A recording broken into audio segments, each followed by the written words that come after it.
Então, vamos alinhar a nossa coluna, trazer as mãos unidas na frente do coração, fechar os olhos, uma respiração calma, cálida e tranquila.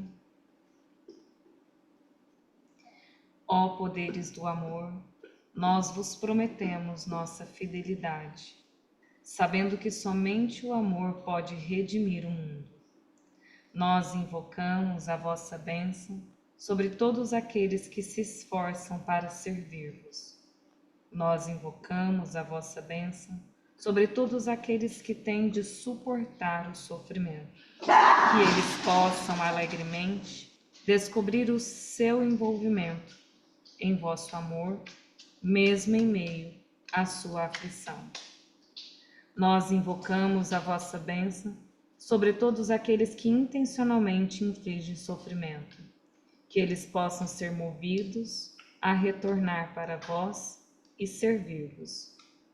Possam aqueles que são a corporificação do amor imortal abençoar com seu auxílio e orientação essa sociedade, fundada para ser um canal para o seu serviço.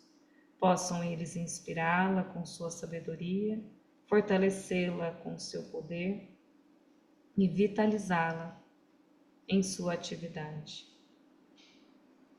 Namastê.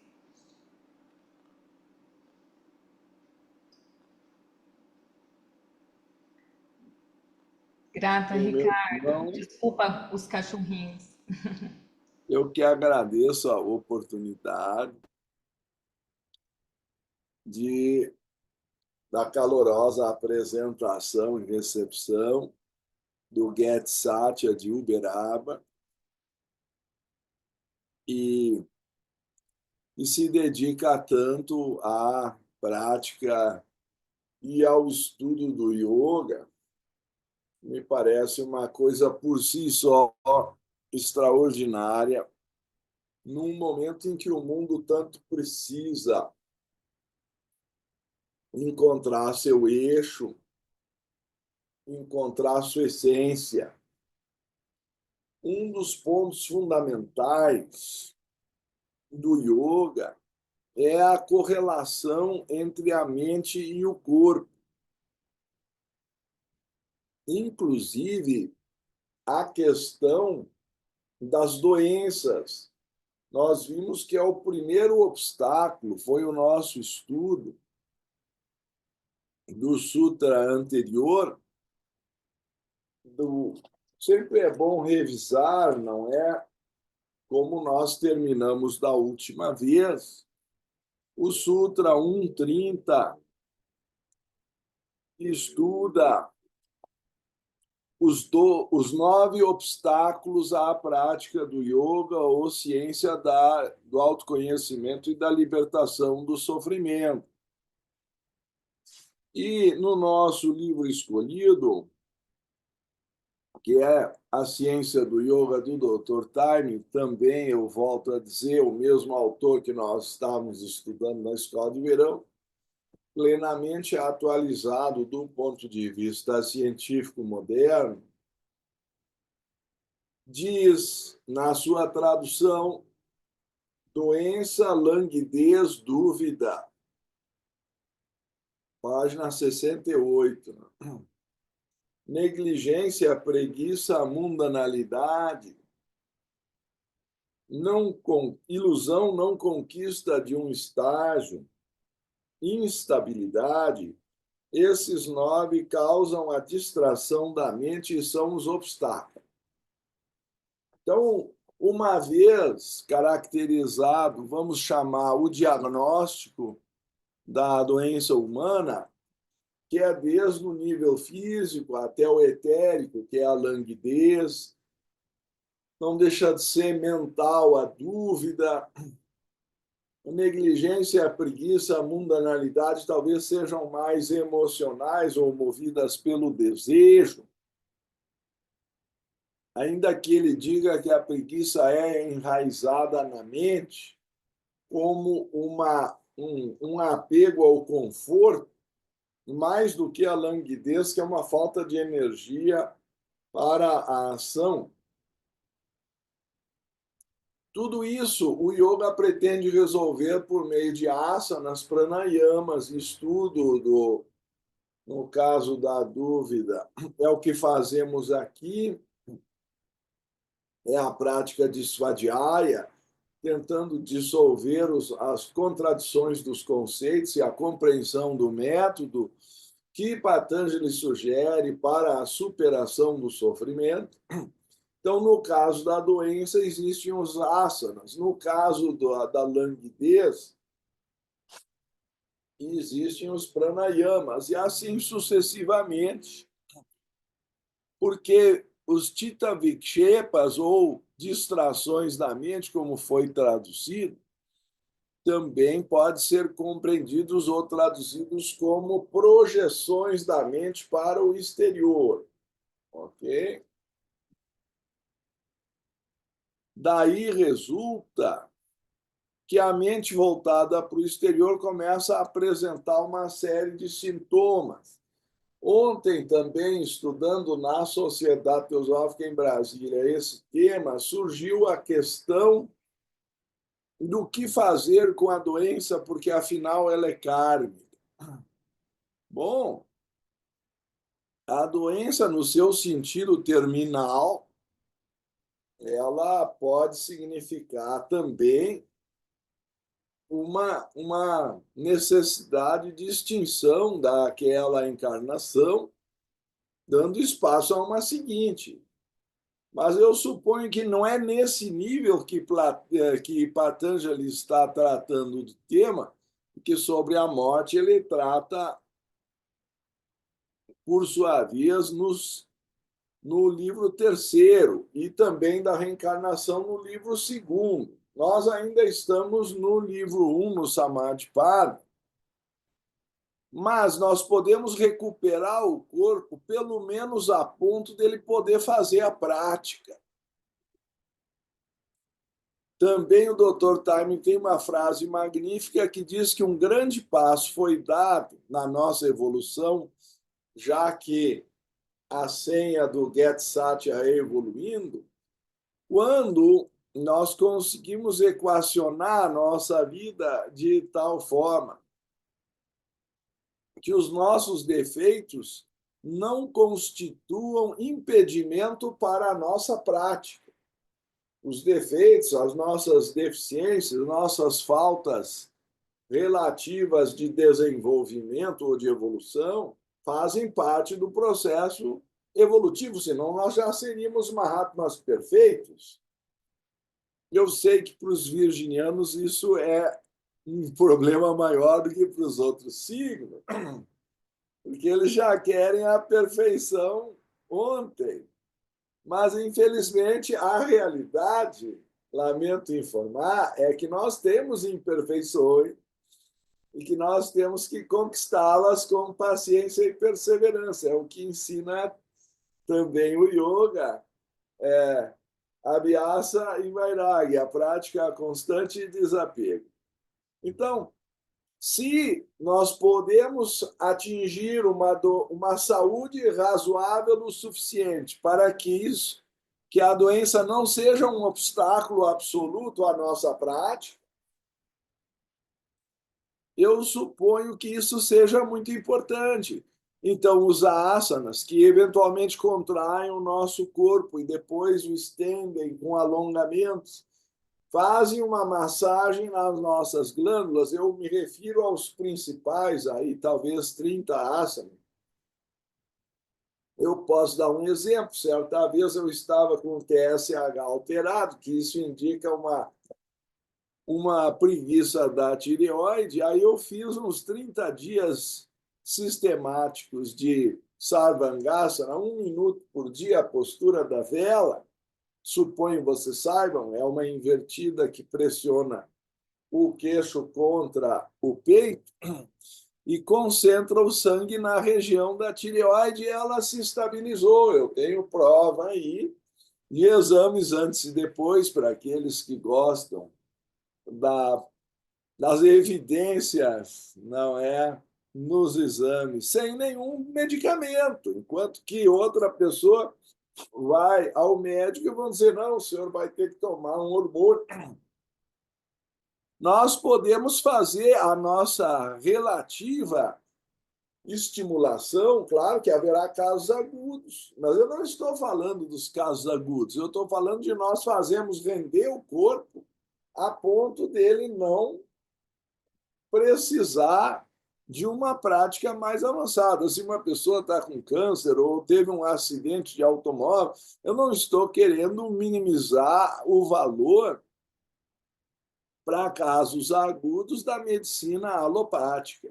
Mas o Ayurveda milenar com Panchakarma vai nos implicar um detox, vai colocar enemas, parte do pressuposto que o nosso organismo não é precisa de uma limpeza, que as doenças começam pelo intestino, porque ele é o que absorve ou o que é nutriente e expele o que é excedente. Não sei se é oportuno entrar aqui numa aula sobre Ayurveda ou Panchakarma, a necessidade também. Tem práticas, então, intestinais, tem práticas de vomitórios, tem práticas não é de expor pela pele para exudar as nossas toxinas. Eu sei que na visão contemporânea e ocidental essas práticas são nojentas, mas é assim que se purifica o organismo, sem precisar tomar mais remédios. Já contei, acho, para vocês, não me lembro perfeitamente, porque dei essa palestra já algumas vezes, mas eu, na minha academia de ginástica, tenho uma colega que outro dia estava um zumbi lá, estava semi-adormecida. Eu perguntei o que está acontecendo. Ela me explicou que ela tinha esquecido de tomar o remédio de acordar. Aí eu fiquei um pouco surpreso.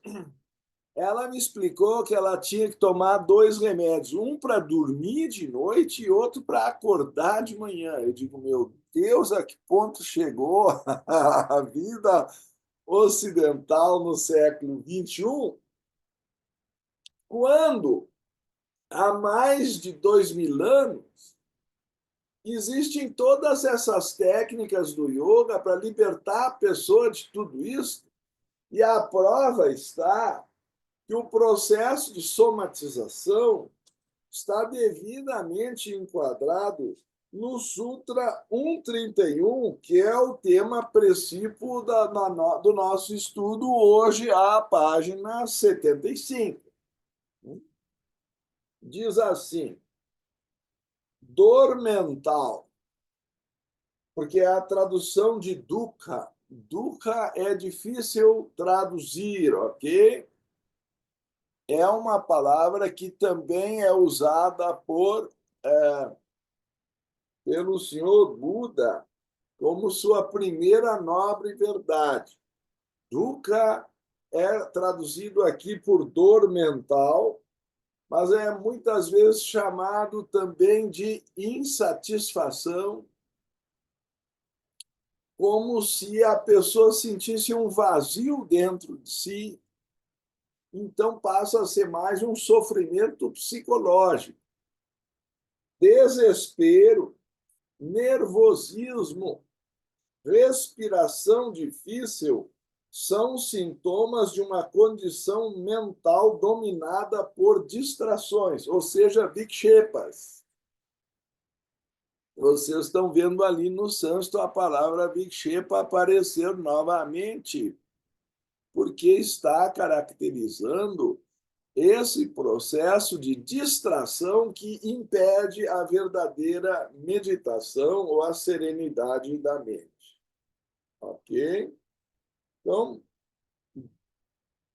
dukkha ou insatisfação, como muitos budistas têm, na verdade, em inglês, a tradução de dukkha satya tem tomado o caminho de seria o que nós chamaríamos de insatisfatoriedade. É claro que a palavra não existe em português, vale o neologismo, Tá? Insatisfactoriness é uma certa sensação de que a vida não consegue nos preencher. E filosoficamente é o primeiro passo do budismo, indica um despertar de que nenhuma das coisas do mundo nos parecem suficientemente satisfatórias. Na Bhagavad Gita, isso é chamado o desalento de Arjuna, ou o primeiro capítulo do Bhagavad Gita. Eu acho que já recomendei para vocês aquele filme do Matt Damon. Na verdade, o filme é dirigido pelo Robert Redford, mas os artistas é que geralmente ficam mais famosos, o Matt Damon, a Charlize Theron e o Will Smith, que é uma reconstituição da Bhagavad Gita em forma de um jogo de golfe, ao invés de ser a carnificina de uma batalha no campo de Kurukshetra. Mas, enfim, o que fica caracterizado no jogo de golfe é que é uma luta de nós conosco mesmo. O meu avô costumava dizer, quando eu garoto, meu avô era da Alemanha, né? E o garoto brasileiro aqui queria jogar futebol, como todos. E ele, às vezes, fazia uns comentários que eu não entendia. Ele dizia 22 marmanjos correndo atrás de uma única bola. Muitos anos depois, acho que meu avô já tinha falecido, quando me caiu a ficha que no jogo de golfe, cada um tem uma ou mais bolas e não precisa disputar com o outro. Podemos até fazer um jogo psicológico paralelo entre as tacadas de um e de outro, mas a verdade é que no jogo de golfe eu estou lutando contra a minha inabilidade. Se eu estou competindo com alguma coisa, é com a minha instabilidade mental ou a minha falta de concentração para colocar, a minha falta de habilidade em colocar com o menor número de tacadas a bola no buraco. Eu não estou disputando a bola com a outra pessoa, certo? É um jogo da vida, é um jogo de mim comigo mesmo. Por isso eu gosto da tradução do nome do filme, que se chama Lendas da Vida. Ainda que em inglês seja The Legend of Bhagavan, que é uma corruptela de Bhagavan, ou seja, seria a lenda do bem-aventurado ou a Bhagavad Gita, a canção do bem-aventurado, a canção do Senhor. Certo? Vocês percebem? Bhagavat se refere a Bhagavan. Então, o próprio nome do personagem central, Ranufjuna, quando em inglês é abreviado, fica R.Arjuna.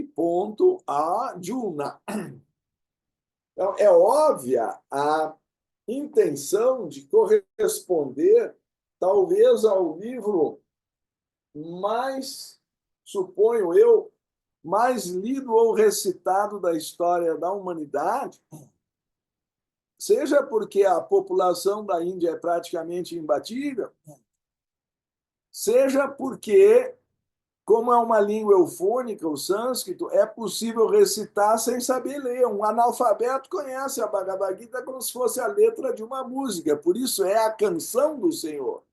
E assim, ao longo de 5.000 anos ou mais, se eu for tomar a doutrina secreta como referência, e a escrita de Vyasa descrevendo a batalha histórica de Kurukshetra com elementos esotéricos, eu acho que um grupo de estudos de yoga tem que ter lido pelo menos uma vez a Bhagavad Gita. E aqui apresento a minha própria tradução da doutora Beza, é claro, que traduziu do sânscrito, mas pusemos em língua portuguesa e digo mais, é um livro de bolso. E o demonstro, cabe no bolso de qualquer um. Tá? Certo? E ainda que eu estou com entulhos no bolso, ele ainda cabe. Não é como livros de bolso que não cabem nem na mochila. Então, faço essas referências iniciais para dizer que quando nós somos acometidos de um desalento, de uma falta de ânimo, de uma falta de sentido para a vida, no capítulo 1 da Bhagavad Gita é considerado o yoga do desalento de Arjuna. Não vou ser spoiler do filme, mas já vou dizer que o capitão Runavjuna é um sobrevivente da Primeira Guerra Mundial, em que todo seu batalhão morreu, suponho, na luta pelo que achavam que era justo.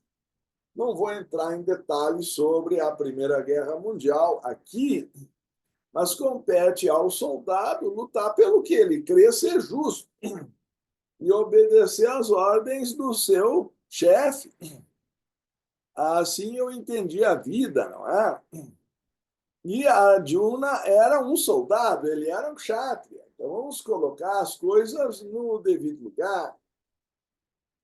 É assim que se preserva a lei, é assim que se organiza um Estado. Um Estado sem lei, o que, que é?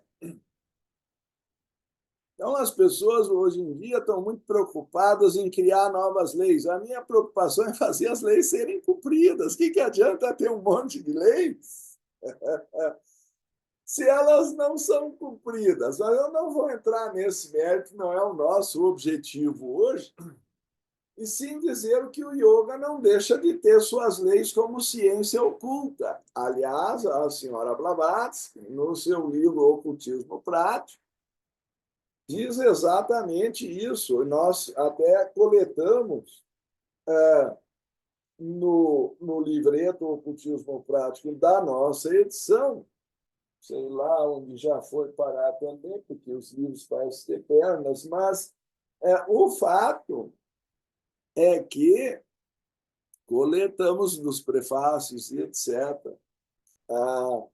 Esse tipo de fundamentação de outras citações onde ela diz que Raja Yoga é sinônimo de ocultismo. Então, nós estamos aqui trabalhando, ao estudar o Yoga Sutra de Patanjali, como eu desenvolvo plenamente na minha tese, com as devidas citações e tudo mais, a ideia de que isso é teosofia prática. Não estamos mais na teoria quando ingressamos na prática do yoga, ok? Ainda que, é claro, nós estejamos aqui teorizando um pouco, porque é Svadhyaya, é o estudo teórico. Mas, por exemplo, a respiração difícil, podemos fazer uma exemplificação, acho que já falei outro dia. Nós podemos ver se as nossas narinas estão equilibradas. Eu gosto de soprar com o nariz, não é? As palmas das mãos. E é fácil ver se uma está com mais vazão do que a outra. Então, um exercício que vai aparecer agora no Sutra 1.34, mas que eu já posso antecipar, é o chamado Nadi Soda. Né? A gente costuma usar o dedo de Vênus e de Júpiter, são os dedos benéficos aí, para equilibrar as narinas. Então, como aquele respirador, ou sei lá, um tipo de. Acho que eu deveria até procurar isso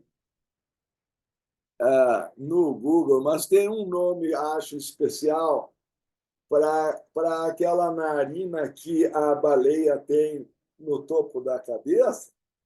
Ela precisa primeiro expirar para depois inspirar, senão ela vai inspirar água, certo? Ela faz, daí os desenhos botam aquele chafariz. Então, primeiro começa-se pela narina lunar, expira. Aí, para isso, a gente tapa a solar com o dedão, certo? E depois inspira. Primeiro eu esvazio para limpar, depois eu inspiro. Esse é o ciclo da respiração, de preferência a respiração abdominal plena, né? Começando por baixo e enchendo todo o pulmão. Depois inverte. Tá? Começa aqui, como é que se chama? Espiráculo. Não é todo dia que a gente tem um assessor como o Fernando Pax, que é tão eficiente. Agora, eu também estou aprendendo até português, porque espiráculo não deixa de ser um caminho de expiração. Tá? Espiráculo. Muito bem. Eu costumo dizer que nós somos todos como baleias, né? Porque nós vivemos no mundo material, mas temos necessidade de subir para respirar. A nossa origem é espiritual. Podemos parecer como peixes no fundo do mar, mas a baleia é um mamífero, ela não é um peixe. Ainda que a criança tenha dificuldade de compreender, ela é um mamífero que se adaptou à água, mas ela não tem guelas para respirar debaixo d'água. Então, ela tem que voltar à sua origem espiritual para carregar, vamos dizer, com a respiração, ela tem que respirar o espírito, o pneuma, para voltar ao mundo das profundezas e densidades materiais, ali simbolizada pelas profundezas do oceano. Então, primeiro eu expiro.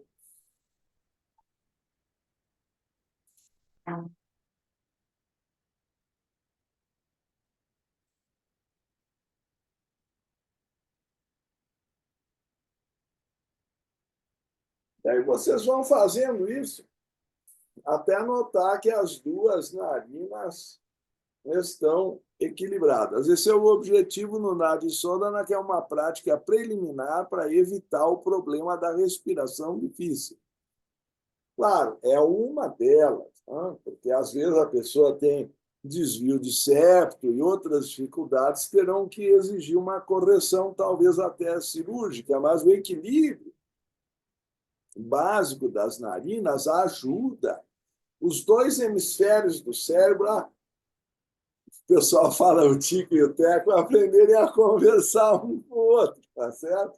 Se a gente está muito para um lado ou muito por outro, e ao longo do dia existe uma certa alternância, mas aprender a manter um certo equilíbrio entre as duas e respirar pelo nariz é um dos caminhos que vai fazer, quando a gente for dormir, não precisar de remédio para dormir, remédio para acordar. Então, pelo amor de Deus, o yoga é baseado nas leis simples do corpo físico, a começar pelo Hatha Yoga, vai subindo ao Raja Yoga para níveis superiores de consciência. Então, eu recomendo a todos, se é que ainda não conhecem ou não leram, o livro A Doença como Caminho, que é a resposta ocidental, talvez mais atualizada, do Thor Dettelsen e Rüdiger Dahlke. São autores alemães, são psiquiatras e psicólogos. No caso, o Rüdiger Dahlke é médico psiquiatra. Diz assim no subtítulo: uma nova visão da cura como ponto de mutação em que um mal se deixa transformar em um bem. Na verdade, é um livro de psicossomática, coisa que eu suponho vocês tenham notado no sutra que estamos estudando, porque ao dizer que dor mental, nervosismo e respiração difícil, desespero, nervosismo e respiração difícil são sintomas de uma condição mental dominada por distrações, o autor está dizendo que a alma está produzindo dor no corpo. Estou exagerando? Coisa que há 2000 anos os yogis já sabiam. Que Shavasana é muito bom, Eduardo. É verdade, é perfeito. Exatamente. E assim por diante, né? Se nós equilibramos a respiração, deitamos na forma própria e fazemos aquele escaneamento desde os pés, tá? Que é a prática do Vipassana, aquela consciência do corpo, e vamos subindo, de preferência em Shavasana até chegar à mente, é melhor do que ficar contando carneirinho. Eu suponho. Tem gente que prefere carneirinhos, outros cantam estrelas.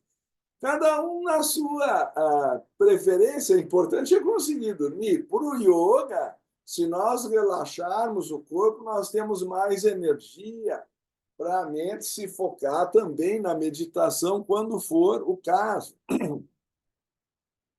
O senhor Liebiter, por exemplo, era capaz de dormir quando quisesse, ele se concentrava e dormia.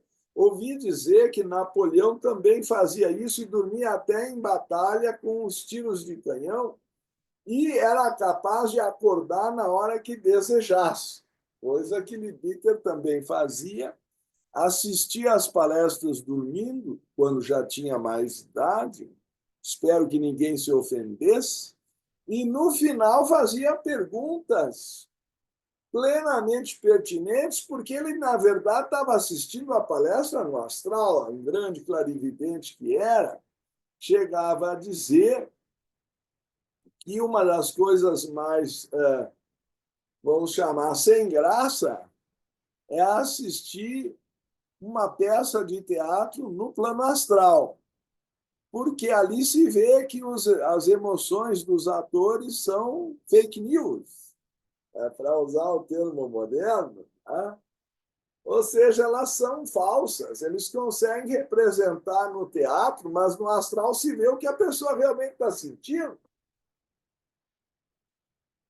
Enfim, não vou me alongar nesses detalhes, e sim enfatizar, como dizia o autor, que são sintomas pelos quais pode ser reconhecida a presença de vikshepa ou de distração da mente. A dor física é um sinal positivo da doença, enquanto a dor mental mostra de modo definitivo que a mente não se encontra em um estado natural de saúde. A dor é uma indicação proporcionada pela natureza para que a pessoa perceba que nem tudo está bem com ela.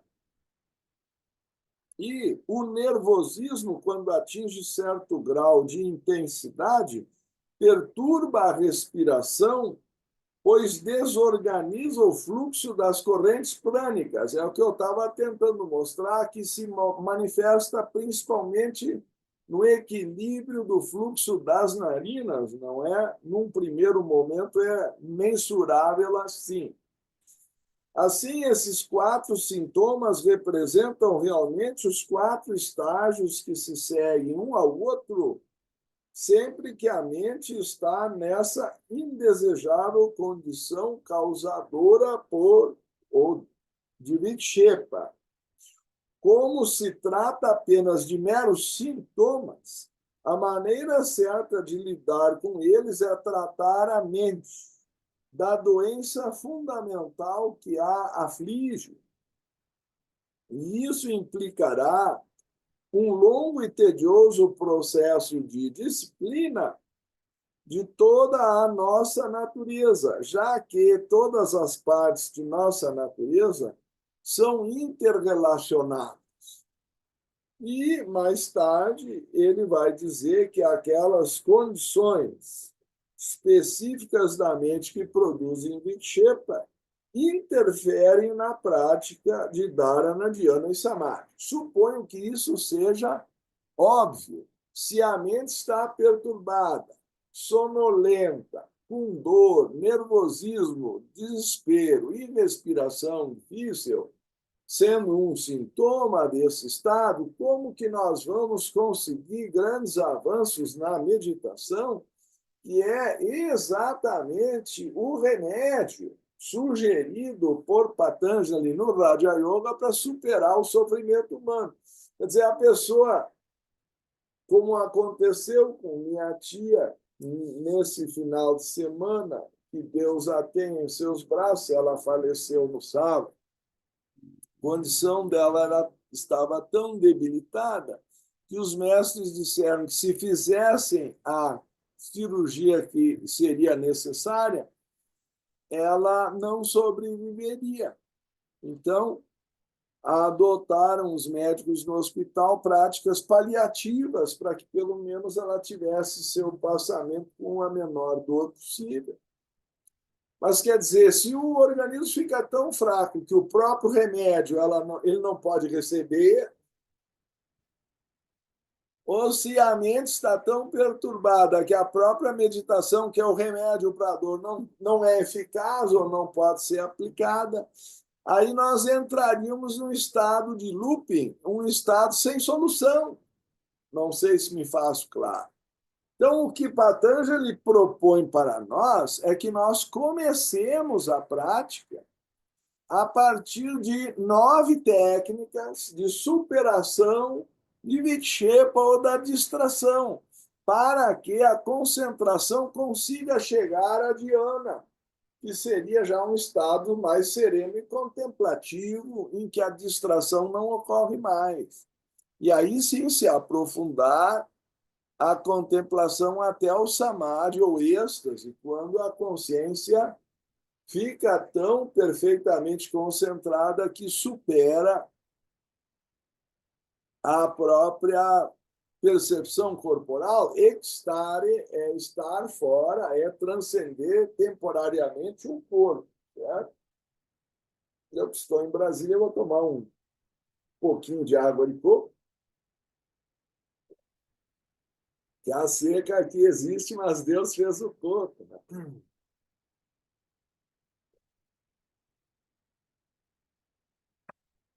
Então, vejam bem, nós temos sempre um remédio adequado para cada situação, e é nisso a maestria do yoga, e nos oferecer um método progressivo de libertação do sofrimento.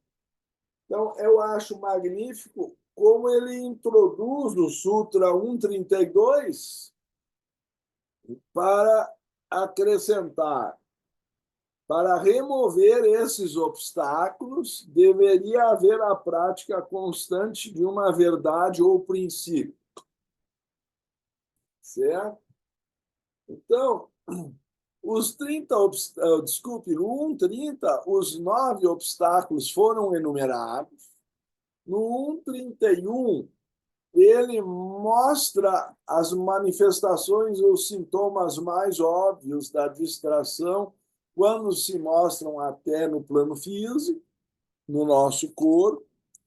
E no 1.32, ele apresenta talvez a primeira técnica para remover esses obstáculos ou superá-los,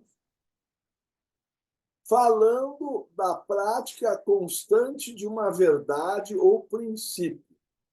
Eka quer dizer um.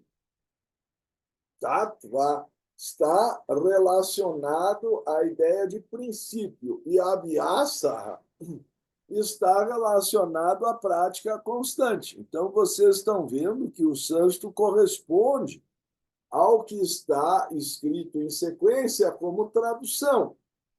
A discussão é exatamente o que é essa verdade ou princípio.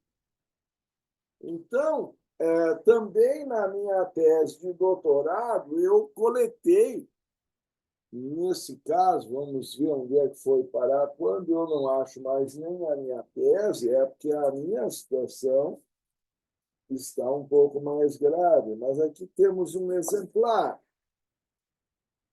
Foi agora para a segunda tiragem, então os primeiros 500 exemplares já foram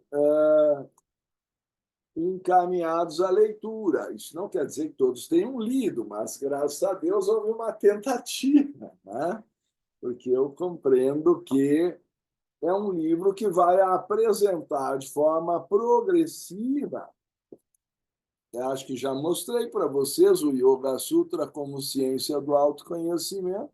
É a publicação integral da minha tese de doutorado na Universidade Federal de Juiz de Fora, que é o maior centro de ciência da religião no país.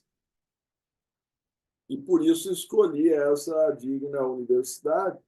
ainda que sempre haja alguns problemas que não cabe aqui citar, mas cortaram uma parte que eu publiquei. Apesar de todos os problemas, se conseguiu posteriormente a aprovação e o capítulo cortado foi publicado para o próprio leitor julgar se ele merecia ser cortado ou não. Eu deixo a cada um essa possibilidade, certo? E, nesse caso, nós temos aqui o estudo dessas práticas no capítulo 4, que nós vamos estudar hoje, uma a uma, como técnicas de superação dos 9 obstáculos para a concentração. O primeiro, se me permitirem assim considerar, já estudamos, que é a prática do mantra yoga ou a recitação do mantra Om, o pranava. Tá? E no Sutra 1.28 foi dito, e já estudamos, portanto, que nós estamos no 1.32, que aqui o item 4.3.2, técnicas opcionais para remover os obstáculos e reverter vikshepa. Certo? Então, a primeira pela ordem, se nós não considerarmos já a anteriormente apresentada, seria essa que estamos lendo. Para remover esses obstáculos, deveria haver uma prática constante de uma verdade ou princípio. É o Sutra 1.32, na tese está citado a página 267. Okay? Eu vou ver se eu consigo aqui, por outro lado, encontrar, que não sou. Estou com ela aberta aqui, se quiser também, se precisar. Mas a tua paginação é outra, não é? É outra, mas eu achei o capítulo.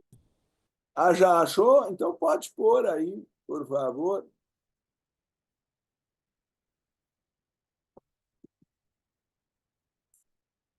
Achando a entrada do capítulo, com certeza vai aparecer o texto. Ok? O que eu posso dizer para quem tiver com o texto na mão é que está na página 267 e estão, obviamente, em sequência, buscando aí dar uma introdução a essas técnicas milenares, que são, no meu entender, assim interpreto, como opcionais para remover esses obstáculos. É claro que é só uma introdução à temática, então eu já encontrei aí, tu encontraste também. A primeira técnica opcional enumerada por Patanjali com essa finalidade é apresentada no Yoga Sutra 1.32. Para remover esses obstáculos, deveria haver a prática constante de uma verdade ou princípio. Os autores diversificam ou divergem muito as traduções desse sutra.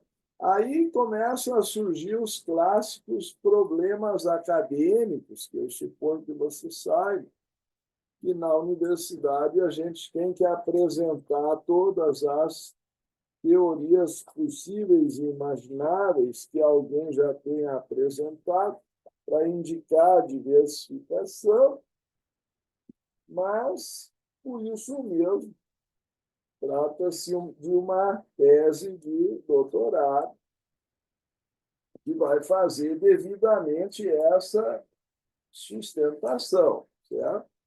Então, é dito, acho que tu poderias pôr de novo, por favor.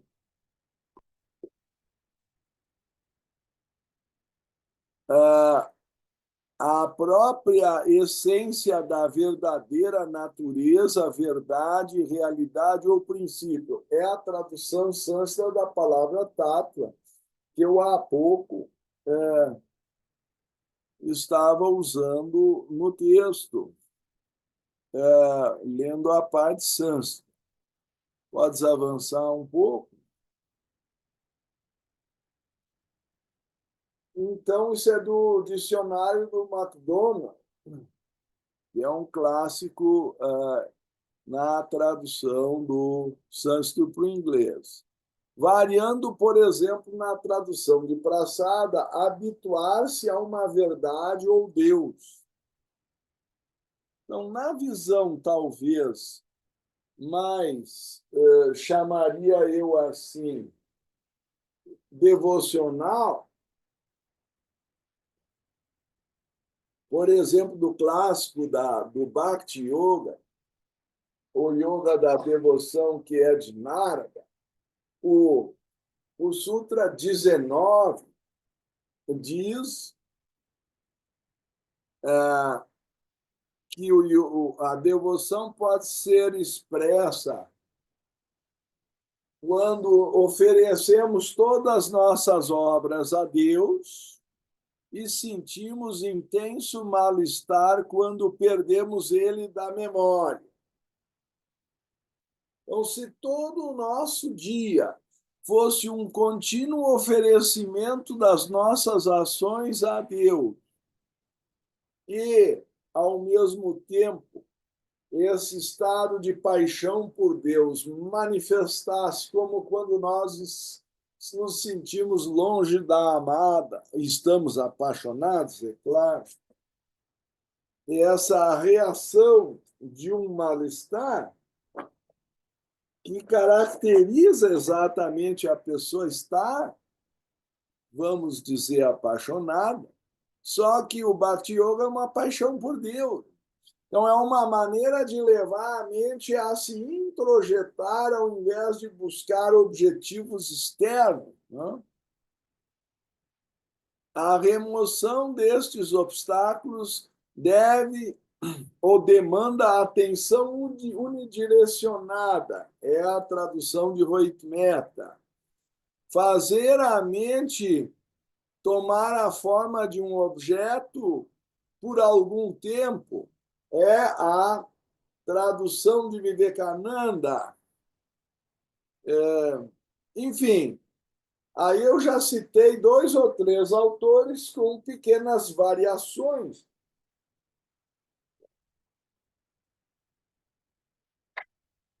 Mas o que significa viver de acordo com um princípio? Ou eu arriscaria estender o raciocínio para dizer viver com ética.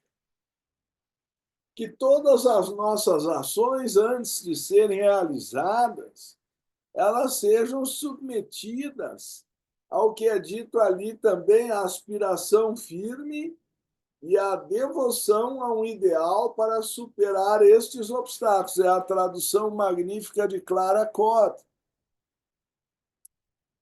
Então, se nossas ações forem motivadas por um foco superior, com certeza nós estaremos já. Olha, o Fernando Pax conseguiu para nós botar um colorido extraordinário nas sessões que torna, quem sabe, mais agradável a leitura, destacando pelo menos 4 frases que mereceram a nossa meditação. Vocês podem ter certeza que são grandes tradutores que foram aí selecionados para colocar-se nessa terra. Eu tive o prazer de conhecer pessoalmente pelo menos um deles, que era Rohit Mehta, e em sua casa em Varanasi, conversar com ele sobre esse assunto enquanto sua esposa tocava o viná e, por fim, em consequência desse estado de elevação e perda da noção do tempo, eu perdi o ônibus. Mas, caminhando nos jardins lá de Camacha, porque havia perdido o ônibus, encontrei a doutora Rada Bonier. Dizem que por coincidência, eu acho que nada é coincidência. E ela me convidou, porque eu queria ir a Rasgat conhecer a escola que Krishnamurti havia fundado. E ela disse para mim: Ricardo, o que tu estás fazendo aí hoje, perdido nos jardins? Eu disse: olha, perdi o ônibus. Claro, eu estava conversando com o Rei Meta, e se vocês entendem, esse tipo de conversa a gente não tem todos os dias. Na verdade, eu tive uma oportunidade em toda a minha vida. E aí, e na casa dele. E os mexicanos ficaram de passar lá para me pegar, mas também não passaram. Então, eu não quero distribuir a culpa a ninguém, mas a verdade pura e simples é que, por decorrência da minha absorção na conversa, eu perdi o ônibus. E a doutora Rada disse: eu vou dar uma palestra hoje em Rasgat. Queres vir comigo? Bom, aí eu tirei a sorte grande, fui no carro dela e ela me levou a conhecer a escola onde Krishnamurti dava aulas. Na verdade, diz ele ter tido uma certa visão, porque Kamathya fica no caminho que leva a Saranata, onde o Buda deu o primeiro sermão, quando ele veio caminhando desde pela floresta de Zipatana, desde Bodh Gaya, onde ele se iluminou. Então, foram 100 quilômetros de caminhada para dar palestra para 5 pessoas. Quando eu dou palestra, não é? E sei que, por exemplo, aqui tem 17 pessoas, eu me sinto muito honrado, como no lucro do Buda, com a devida reverência, e não tive que caminhar 100 quilômetros a pé. Então, vamos nos colocar numa situação muito mais confortável no século XXI. E o senhor Krishnamurti mandou ladrilhar aquele trecho onde ele teve a visão de que o Buda passou. Então, se você, um dia vocês quiserem ir aí, vocês vão conhecer lugares que tem uma atmosfera. Eu entrei no salão, senti uma alegria tão grande, perguntei a ela o que há aqui. Ela disse: bom, talvez porque o Krishnamurti desse palestras aqui. Aí eu sentei ao microfone junto com ela e não senti tão intensamente. E disse: mas se ele falava daqui, então por que aqui não tem a mesma energia? Aí ela me pediu para sentar no lado, que os alunos não tinham chegado ainda. E aí aquilo se tornou mais intenso e eu disse: mas então por que aqui é mais intenso? Ela disse: porque aí tu te enganas, ele não falava de lá, ele falava do meio do salão. E como ela não me disse isso antes, eu diria que o meu corpo sentiu, apesar de ele ter morrido 5 anos antes. Eu não vou entrar em todos os detalhes da Índia. Vou recomendar que vocês façam a viagem, porque isso aqui não tem o mesmo sabor do que estar lá.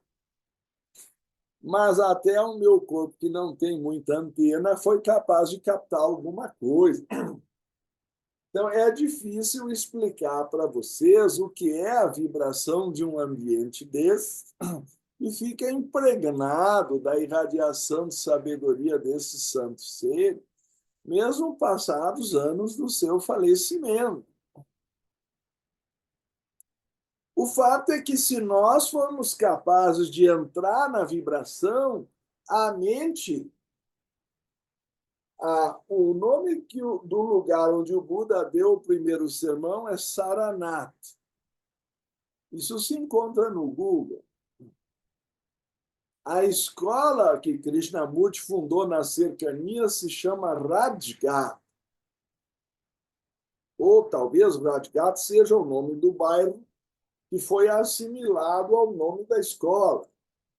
Assim como a sede da Sociedade Teosófica em Adyar assimila o nome do rio Adyar, que, de alguma forma, é vizinho, porque nós temos 1.500 metros da foz do rio até chegar na Baía de Bengala, onde temos mais 1.000 metros de mar, porque faz ali a propriedade é quase um triângulo retângulo, algo parecido com isso.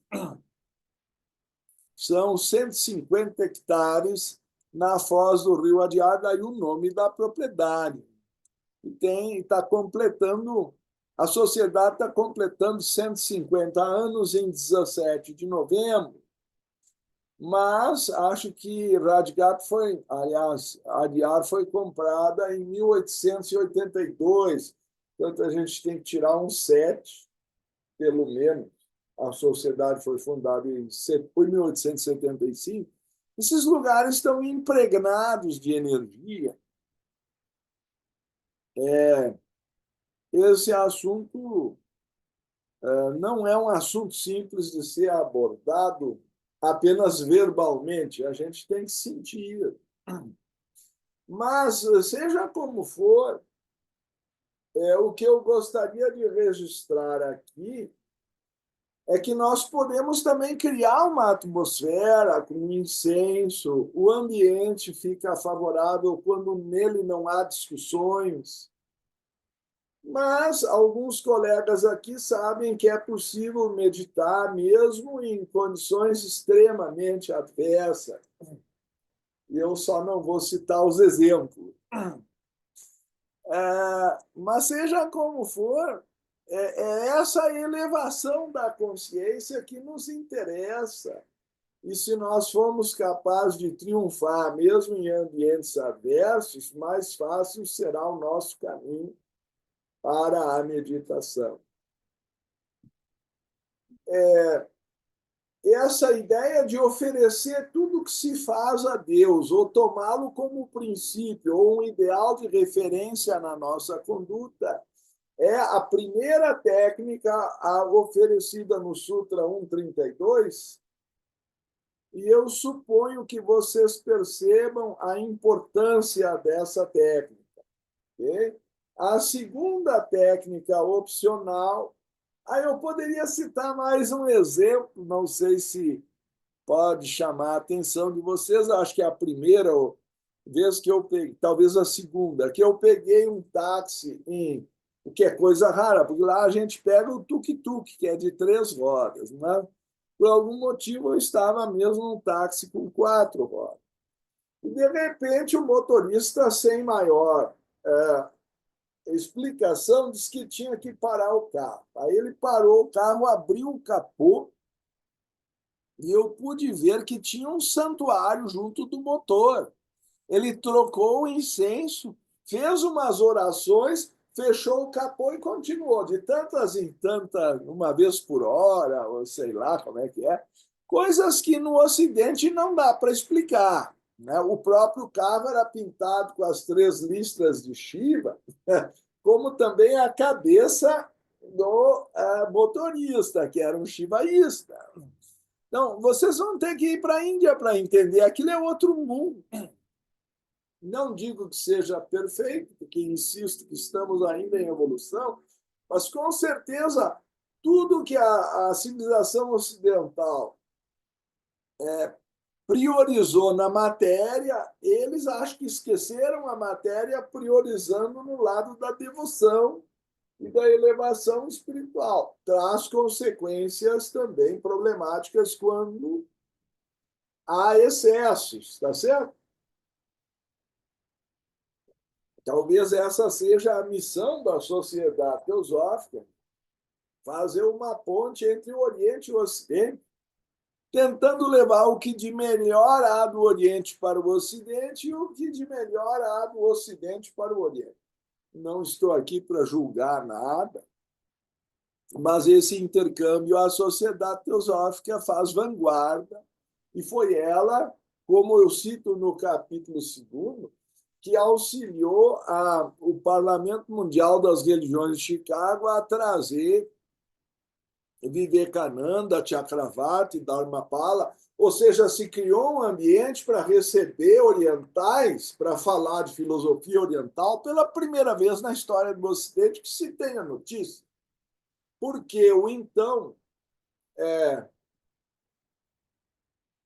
vamos chamar Papa da religião anglicana, na verdade é o arcebispo de Canterbury, em 1893, dizia que o Parlamento Mundial das Religiões deveria convidar somente oradores cristãos, porque fora do cristianismo não há salvação. Essa era a mentalidade de Chicago em 1893. Né? Na verdade, não só de Chicago, porque ele era arcebispo de Canterbury. Então, que parlamento mundial de religiões seria este, eu pergunto a você, se só tivesse cristão? Por mais que pelo menos fosse uma evolução de ecumenismo cristão. Mas aí, pela primeira vez, Vivekananda falou no Ocidente. Vocês podem ler as biografias, eu faço uma pequena síntese. No item 2.2.3 da tese, né? Acho que é no 2.3, onde se fala da importância do Parlamento Mundial das Religiões de Chicago para o primeiro toque do yoga e do budismo no Ocidente. Dharmapala era um monge budista, Swami Vivekananda, eu suponho que todos saibam aqui, que era um discípulo de Ramakrishna e um Swami legítimo da tradição hindu. E a Sociedade Teosófica teve a honra de criar o ambiente no Parlamento Mundial das Religiões sob inspiração de Annie Besant e Judge, porque era um anexo, porque o auditório central ficou para os cristãos. Concederam um anexo para as religiões orientais por pressão da Sociedade Teosófica. Eu considero vanguarda no trabalho de trazer o Oriente para o Ocidente, como eu há pouco estava dizendo, essa ponte. E o reverso foi dizer que o auditório maior ficou praticamente vazio e houve, assim, um transbordar de gente para dentro do auditório auxiliar, o anexo, porque Vivekananda estava falando pela primeira vez em território ocidental. Então, isso é um assunto que vocês podem estudar, se quiserem, nas respectivas biografias, e na minha tese isso apresenta umas poucas páginas de homenagem à maneira como o yoga entrou no Ocidente e como a Sociedade Teosófica realizou a sua tarefa de vanguarda e tem o seu lugar de destaque nesse processo de trazer o yoga e o budismo para o Ocidente. Eu fiz aqui, me perdoe, uma pequena digressão, porque também isso é uma maneira de servir, de trazer, de oferecer, de criar condições para que o verdadeiro conhecimento do yoga possa chegar aos corações de todos os seres. Yoga não é uma coisa só para hindus, como pretendiam alguns outros pensadores que até hoje ainda fazem crítica ao yoga no Ocidente. Eu acho que ninguém precisa virar necessariamente um expert no assunto, mas querer negar a sabedoria de uma ciência de autoconhecimento que já reconhecia a dificuldade ou o padecimento da somatização, ou seja, de que a alma adoece antes do corpo, como já citava o grande pai da homeopatia, Hahnemann, mas isso relativamente ao século XIX e XX, enquanto que acabamos de citar um Sutra 131, que deve ter pelo menos 2.300 anos, na minha análise, 2.600, mas, enfim, a senhora Blavatsky chega a botar 2.700. Eu apenas apresento os números, acho que isso não é muito relevante se a coisa passa de 2.000 anos. já é prova mais suficiente que eles compreendiam o mecanismo de somatização. Em outras palavras, nós temos que curar a mente antes de pretender dizer que o corpo foi curado. Porque ao curar o corpo, nós curamos só o sintoma e daqui a pouco ele se reapresenta de outra forma. Agora, se nós vamos pela meditação e fazemos uma purificação da mente e conseguimos escavar nas camadas o nosso verdadeiro ser, aí nós descobrimos o grande tesouro. E é por isso que nós dizemos que o yoga é uma ciência de autoconhecimento, porque o tesouro da imortalidade está dentro de nós se nós conseguirmos remover as nuvens que impedem o sol de brilhar. Na verdade, o sol sempre brilha. Nós é que criamos nuvens que impedem a nossa percepção de sua luz. Então, o Sutra 1.33 já nos dá uma reflexão diferenciada sobre a importância dos relacionamentos. Não sei se o Fernando tem aí o Sutra 1.33 ou o outro método, está na sequência. Isto, a mente torna-se clara pelo cultivo de atitudes de cordialidade, compaixão, alegria e indiferença diante da felicidade, miséria, virtude e vício, respectivamente. Então, nós não estamos aqui, nos tempos modernos, acostumados a frases longas e muito menos a essa lógica de colunas respectivas. Então, eu vou fazer uma leitura mais flexível, se me permitirem a adaptação. Primeiro que é dito que a mente torna-se clara, que quer dizer que nós estamos provavelmente com uma mente obscura quando estamos dominados por vikshepa. E que essa clarificação é como uma emulsão, vamos usar uma linguagem mais popular. Por que que o suco de maracujá sempre vem com uma colher? Porque trata-se de uma emulsão. Se eu não mexer a colher ali para pôr algum movimento, haverá uma tendência à decantação e os fragmentos do maracujá vão ao fundo. E aí começa a aparecer uma fase mais clara ou translúcida, que indica que a luz consegue passar. Porque não há aí uma diluição plena, uma emulsão é uma suspensão em movimento de uma série de partículas que, dada a decantação, ou seja, o devido tempo, as partículas vão ao fundo. Ok? Nós que estamos agora fazendo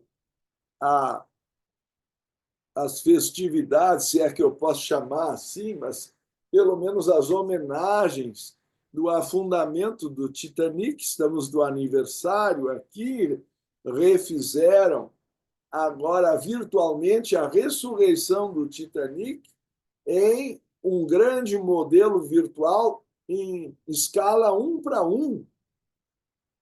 Então, nós temos hoje até os rebites, as porcas e parafusos devidamente registrados. Então, aplicando um verdadeiro sistema CSI de investigação, que reconstituíram até os turcos e outros instrumentos para descer os escaleres, etc., a indicar que o Murdoch não abandonou a salvar até o fim os últimos que ele pôde nos escaleres, porque pela posição desses instrumentos é visível que foram usados até o fim antes do afundamento. Enfim, estão alterando a história da tragédia com os detalhes que foram descobertos recentemente nas investigações submarinas do Titanic, reconstituído virtualmente por meio dessas tecnologias modernas. Assim, guardada a proporção da análise, por analogia, eu diria que é possível verificar mesmo técnicas milenares do yoga que ainda são aplicáveis ao mundo moderno. E a ideia de que eu preciso cultivar um estado mental de relacionamento me parece de fundamental importância para que a mente fique clara, porque relacionamentos tóxicos abalam o equilíbrio da mente ou a tornam perturbada como o maracujá que não nos deixa ver o outro lado do vidro, a menos que eu dê tempo para a decantação e a serenidade reabrirem uma fase transparente. Então, nessa correspondência, a primeira característica do método, que deve ser o cultivo de um relacionamento construtivo, é sentir compaixão pela, desculpe, cordialidade pela felicidade. Então, se eu não sou cordial com a felicidade dos outros, eu me tornei um ranzinza, ou quem sabe um invejoso da felicidade alheia. E isso é um estado de pouca clareza mental em relação à percepção da unidade da vida. Pior, eu acho, talvez, difícil saber o que é pior aí, mas se a pessoa não tem compaixão pela miséria dos outros, ou quer ainda aumentar a sua dor, uma pessoa que queira infligir dor aos outros, o que eu posso dizer? Crueldade está lá no Aos Pés do Mestre como o pior gerando o pior dos karmas. Então, é óbvio que outra dessas atitudes a serem cultivadas é a compaixão pela miséria alheia. Ok? Se outra pessoa sofre, eu devo, pelo menos, sentir algo na tentativa de querer ajudá-la. E, de preferência, tomar uma atitude, né? O terceiro caso, eu estou agora fazendo a associação de colunas, que é dito aí respectivo, ou respectivamente. Eu devo sentir alegria pela virtude. Isso também não está na moda. Ok?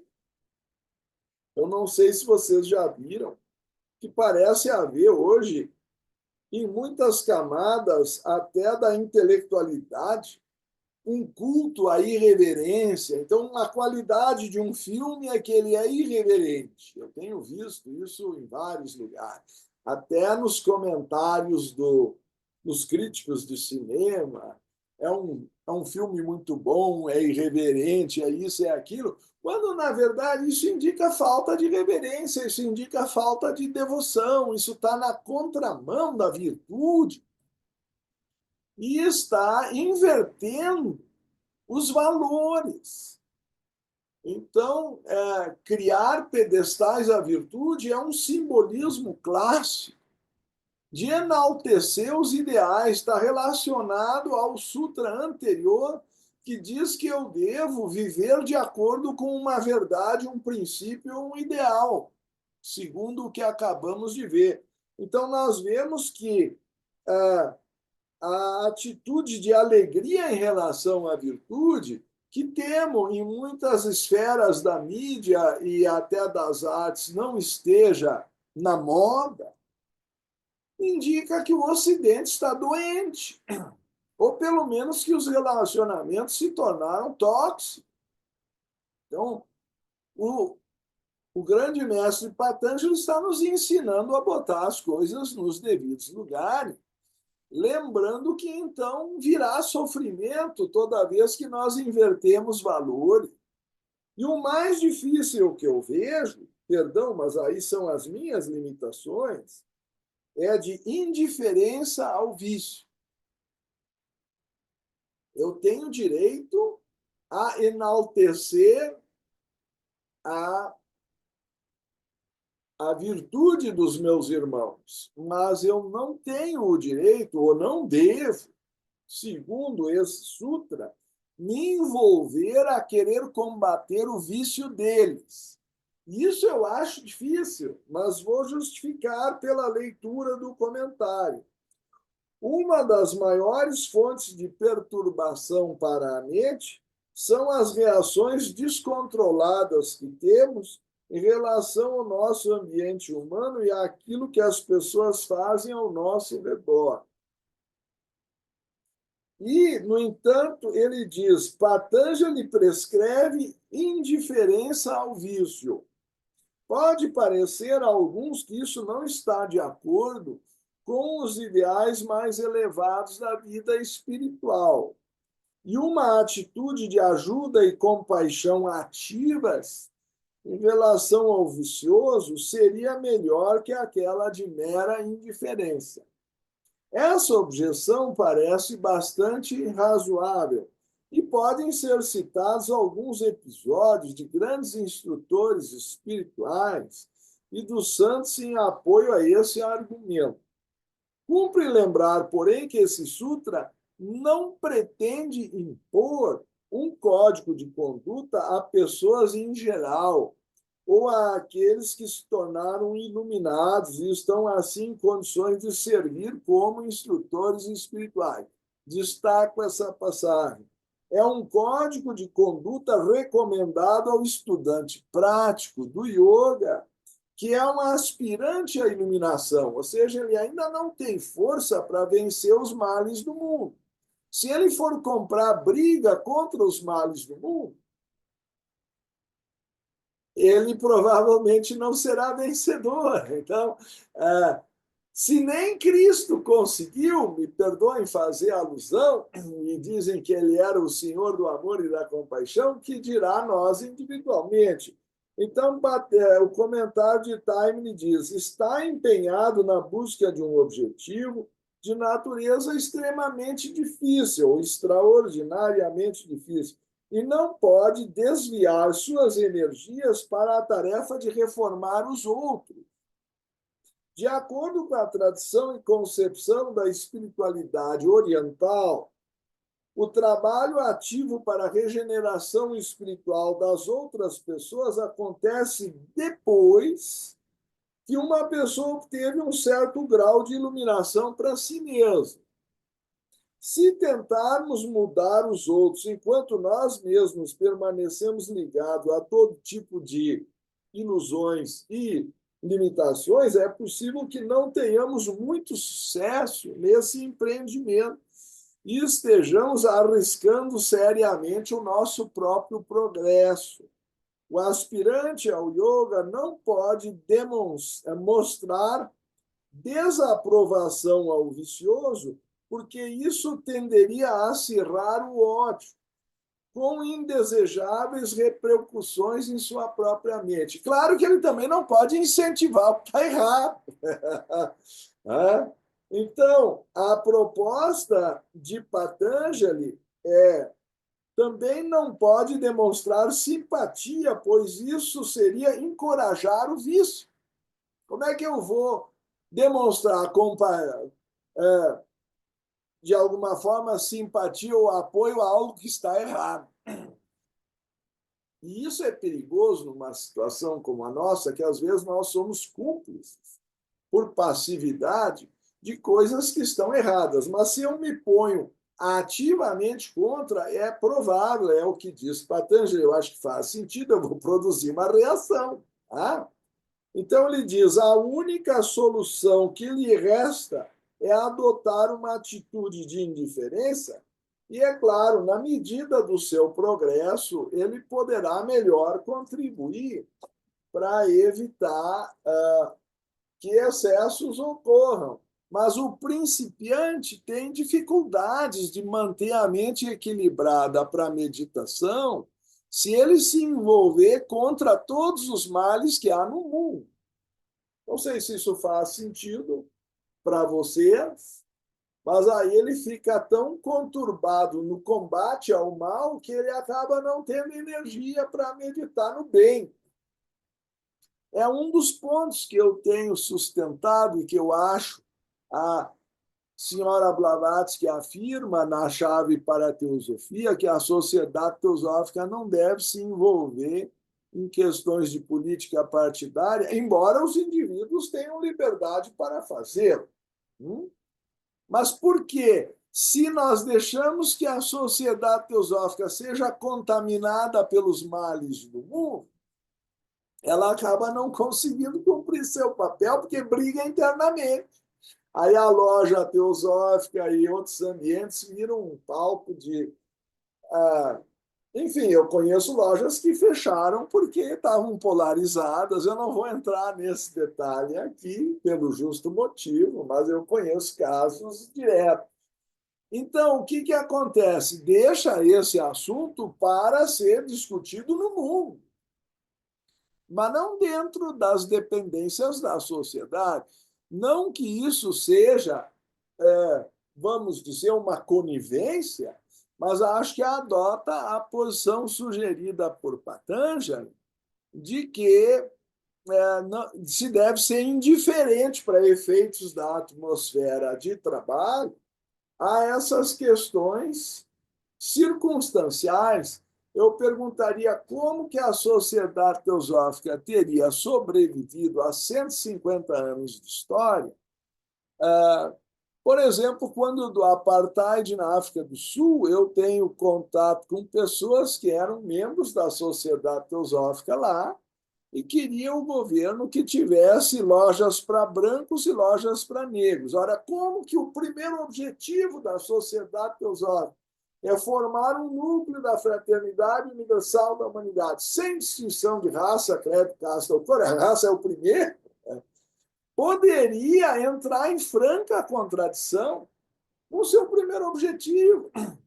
Então, eles trabalhavam de forma secreta, eles trabalhavam como quase uma maçonaria, uma Rosa Cruz, uma instituição a portas fechadas, porque não poderiam transgredir com o primeiro objetivo de se considerar uma sociedade teosófica.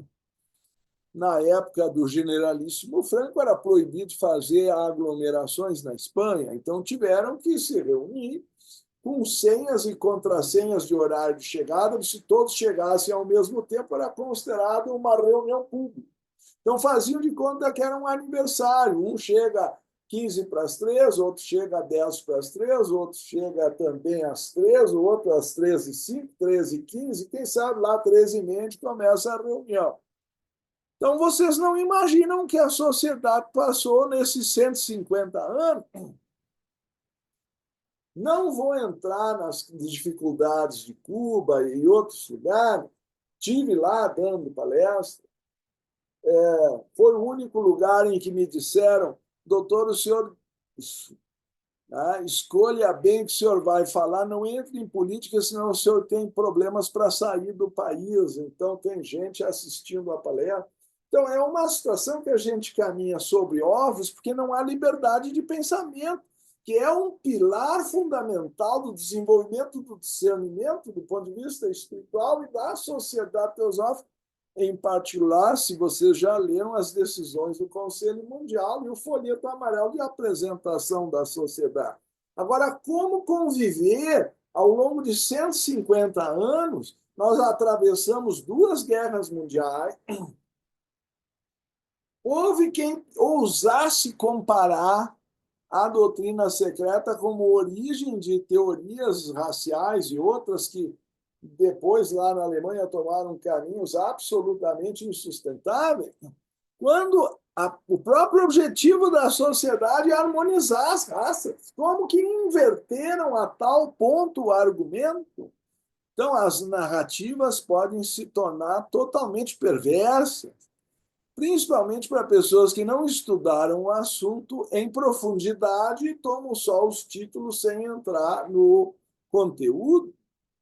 Então, eu faço essa menção porque é de fundamental importância nós adquirirmos um certo grau de indiferença a essas posições extremas, pelo menos nos trabalhos internos, porque senão as condições da mente ficam conturbadas e a meditação fica obstaculizada. Ter esse grau de desapego eu acho, não sei, cada um de vocês sabe onde aperta o sapato, mas eu acho que nos tempos modernos a gente conseguir adquirir essa mente clara, sem se identificar demais com posições extremas que perturbam a mente, é um teste diário para a nossa meditação, porque há coisas injustas ocorrendo que tendem a perturbar o nosso coração. Mas nós temos que preservar, acho eu, um mínimo de equilíbrio, entendendo a lei do karma. Por que, que a lei do karma é colocada no aos pés do mestre? No item de domínio da mente. Não sei se vocês já se fizeram essa pergunta. Em todo o livreto, a lei do karma não é explicitada. Quando ela é explicitada pela primeira vez, se vocês vão lendo progressivamente, certo? Do início em diante. Eu quero dizer que no início do livro, ela não foi explicitada. Ela só é explicitada no terceiro capítulo. E por quê? Porque ali é o item de domínio da mente. Sem compreender a lei do karma, é difícil adquirir a serenidade necessária para conseguir meditar. Não sei se isso faz sentido para vocês, mas pegamos dois sutras que eu acho importantes e são de valores eternos. Agora, nós não podemos aceitar a inversão de valor sob pena da mente perder a clareza. E até onde, mesmo como indivíduos, nós devemos ou não participar de tudo isso, é uma escolha do karma de cada um. Mas, do ponto de vista da prática do yoga, eu fico pensando, Sri Ramana Maharshi passou 2 guerras mundiais meditando numa caverna. Alguém dirá, é um alienado. Mas quem sabe ele deu uma contribuição maior à humanidade, irradiando luz dentro daquela caverna, porque provavelmente, como indivíduo, ele não conseguiria impedir as guerras mundiais, se nem os Mahatmas conseguem. E há quem reclame de nós, dizendo, mas se os mestres existissem, como que está acontecendo tudo isso no mundo? Bom, porque os mestres não podem interferir no karma. Pelo contrário, eles individualmente o transcenderam. Mas eles nos dão dicas. É o que eu sempre digo num país futebolista. O técnico só pode dar dicas aos jogadores. Ele não pode entrar em campo. Ele dá comandos. Se os jogadores fizerem o que ele comandou, é o que de melhor se pode produzir, talvez num certo momento, com aquele plantel. Quisera nós termos hoje o Garrincha e o Pelé juntos, o Didi, o Vavá, todo aquele time que ganhou a primeira Copa em 58. Mas, aliás, dizem que sempre que Pelé e Garrincha jogaram juntos, eles ganharam. Mas também não é tão fácil ter um plantel assim. Hoje nós não temos mais Blavatsky, Bezan, Lipiker, Krishnamurti conosco, mas as dicas ficaram. Assim como não temos Patanjali, não temos Shankara, Cristo ou Buda, mas os ensinamentos ficaram. O método de libertação progressivo está aí. Então, essa é a mensagem que fica. Não sei se os irmãos têm acréscimos, comentários ou divergências, mas eu acho que a nossa intenção é libertar o mundo do sofrimento, e essa é, do ponto de vista do meu entendimento, a oferta de Patanjali por um caminho que pode trazer o que há de melhor no ser humano, a irradiar brilho e luz para a humanidade. Ricardo, eu e a Melzinha ficamos conversando o tempo todo, discutindo todas essas questões. E a gente tem 2 perguntas, assim, mas na verdade a Melzinha vai fazer aqui primeiro, a dela, assim, esse comentário. Depois, Por se favor, souber, Mel. vem o meu. Ricardo, é porque você concluiu falando que o que a gente deveria é ser indiferente ao vício do outro, né? E que é E um desafio para a gente ser indiferente ao vício do outro.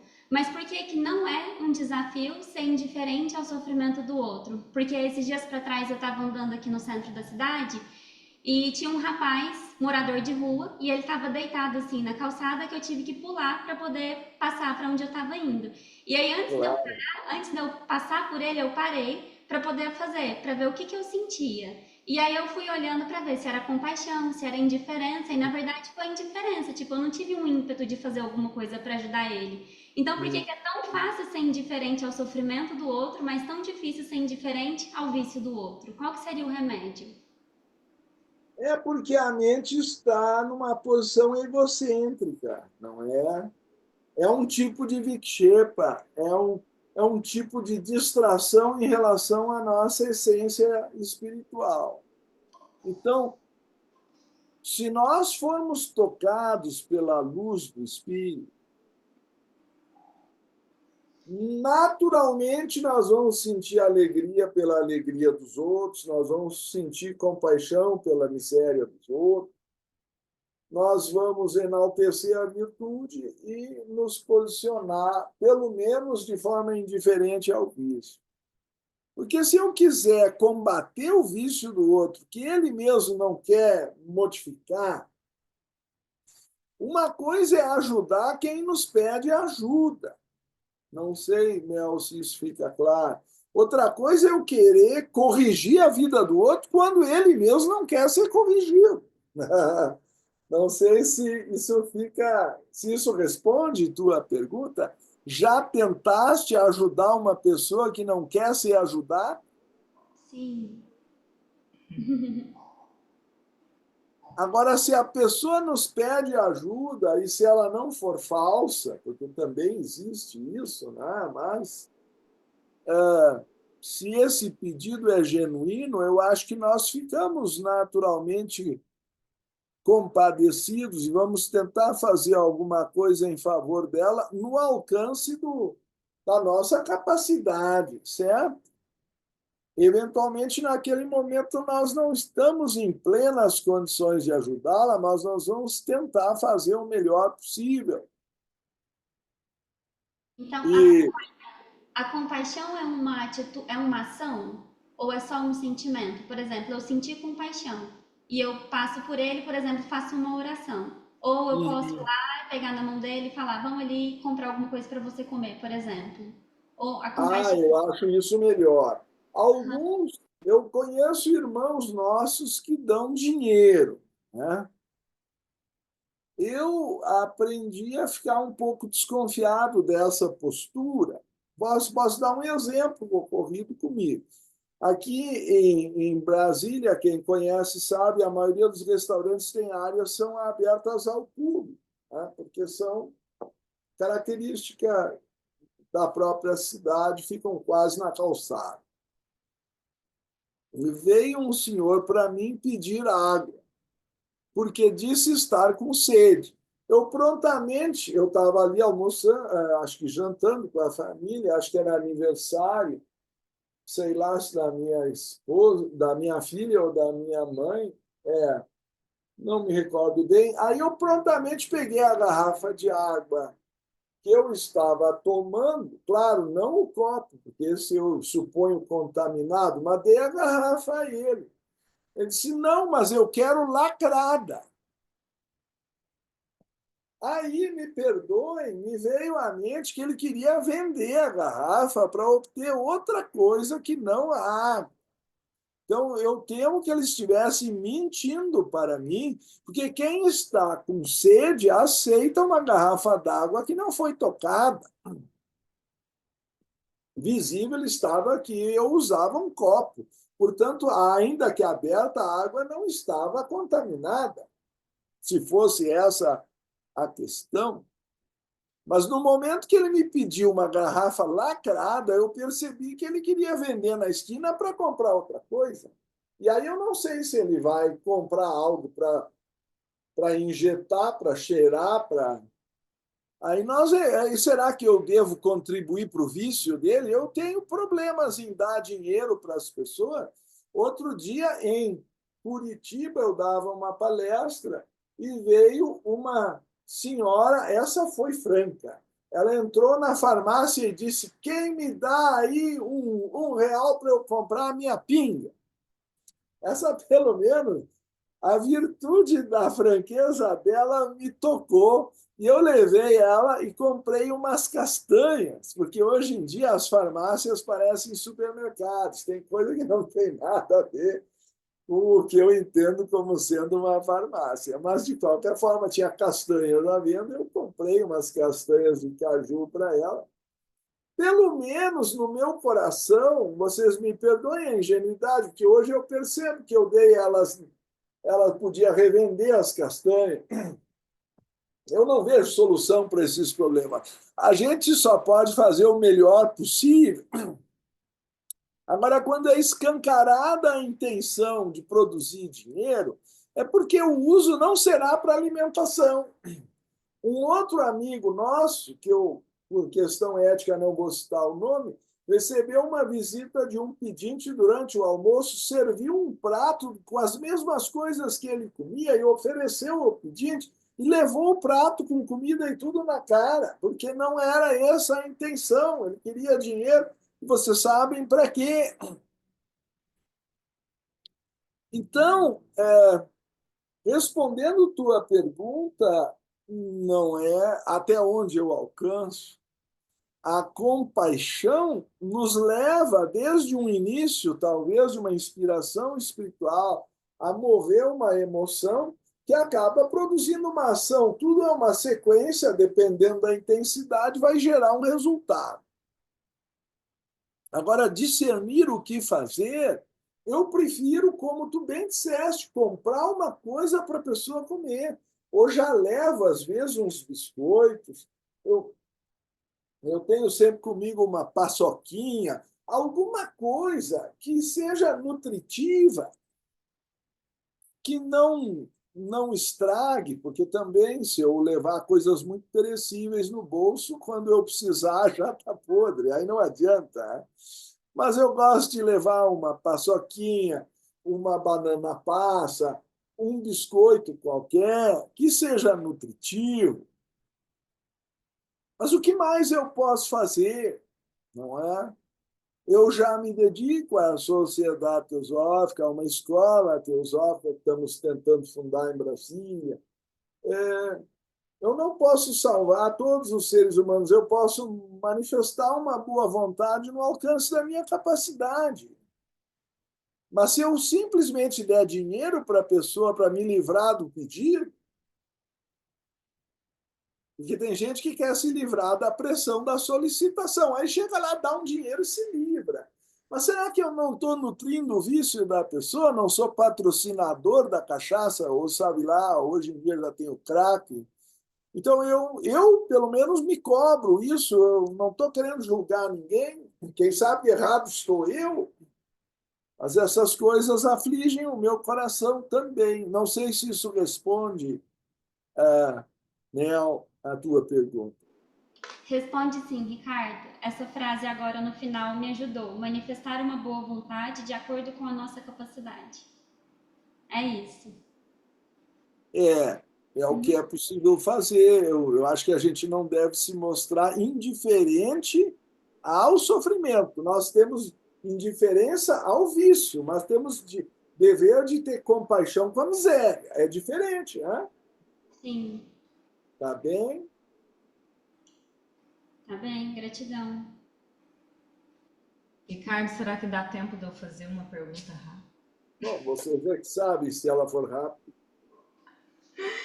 Na verdade, é só sobre o Sutra 131, que a gente ficou aqui um tempo também aqui refletindo sobre isso, porque começa falando sobre a dor mental, né? Dor mental, desespero, nervosismo, enfim, tudo isso é condição de uma mente distraída. E aí ele mesmo explica, né, o que é essa dor mental. Ele fala que a dor ela pode ser física, mas que ela também é mental e que essa dor mental está relacionada a esses desejos opostos e também ao domínio dos kleshas, dessas causas de sofrimento. Isso é um assunto que a gente enquanto, né, instrutor de yoga, a gente sempre está falando desses assuntos, né, com os alunos. E vez ou outra, as pessoas acabam sempre perguntando, na verdade, não perguntando, afirmando e fazendo um comentário. E eu sei que isso é por conta de avidiar, é por conta da ignorância, mas o comentário recorrente eu não sinto que a minha mente ela tá dolorida, né? Eu não sinto que eu estou nesses sofrimentos. Então, qual seria uma forma assim fácil de explicar para as pessoas que, na verdade, sem querer generalizar, mas generalizando, nós, réis mortais, todos estamos nessa dor, né? Nessa condição. A gente até, né, o Sutra 133, ele fala sobre como tornar essa mente mais esclarecida, mas talvez a pergunta fosse, como fazer as pessoas perceberem que essa mente, ela tá dolorida, entendeu? Mas eu acho que por isso a importância da tradução mais moderna de dukkha como insatisfação. A pergunta é: a pessoa está satisfeita? Ela se sente feliz? Se existe Colocar insatisfação. como uma dor não é um Cristo crucificado, não é uma coisa assim extremada, mas está o ser humano satisfeito? Está no pleno exercício da sua luz, da sua faculdade de irradiar para o mundo que há de melhor dentro de si? Ou ele está desiludido com a vida, esvaziado do seu significado? Porque aí dukkha está presente e até a meditação será difícil. Se uma pessoa está deprimida, ela vai ter dificuldade de meditar. Acho que todos concordam comigo. Ela nem tem motivação para fazer o exercício, para começar, e aí ela fica inapta a receber o próprio remédio. Então, alguma coisa tem que ser feita, e aí para isso existem essas técnicas preliminares para cultivar estados construtivos e não tóxicos da mente, de tal modo que ela crie condições para poder meditar e aplicar o remédio do yoga. Então, acho que sensibilizar as pessoas para a sua própria insatisfação é compreender todo o complexo da filosofia do yoga, que a avidya, a ignorância, é a causa da insatisfação. É a falta de autoconhecimento. E, como dizia muito bem Blavatsky, meditação é a aspiração do homem interior pelo infinito. Nós estamos insatisfeitos porque estamos presos na finitude. E nada da finitude poderá preencher o vazio do infinito. Todas as coisas são, até certo ponto, insatisfatórias perante a nossa sede de luz pelo nirvana. Eu acho que é isso que se pode fazer. Posso pedir também, minha querida, então, para a gente lembrar a todos da continuação no dia 9 de maio. Temos que deixar alguma coisa para 9 de maio, tá certo? Com certeza, com certeza. Então fica aí o convite para todos estarem junto com a gente, dando continuidade a esse estudo brilhante, né, através aí da grande inspiração e explicação do Ricardo Lindemann, no dia 9 de maio, no mesmo horário das 19h30. Poderias conduzir o encerramento, por favor? Com certeza. Então vamos mais uma vez alinhar a nossa coluna conforme cada um pode, deixando as mãos como se sentir confortável, repousando nas coxas ou unidas diante do solo sagrado do coração. Trazendo mais uma vez uma respiração profunda, calma, cálida e tranquila. Ó vida oculta, que vibras em cada átomo. Ó luz oculta, que brilhas em cada criatura.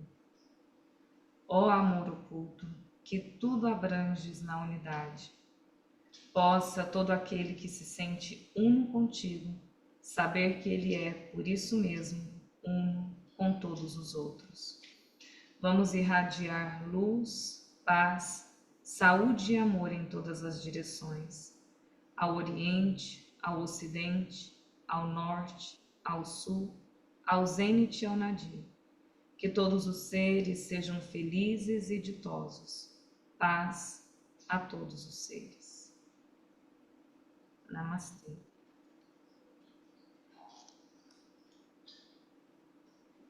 Gratidão, Ricardo, mais uma vez. Gratidão imensa. Que os grandes mestres te abençoem sempre, te inspire cada vez mais. Esse estudo é uma bênção para nós. Gratidão a todos pela presença também, porque assim fortalece o Ricardo estar aqui ajudando a gente. Grande abraço a todos. Um abraço a todos.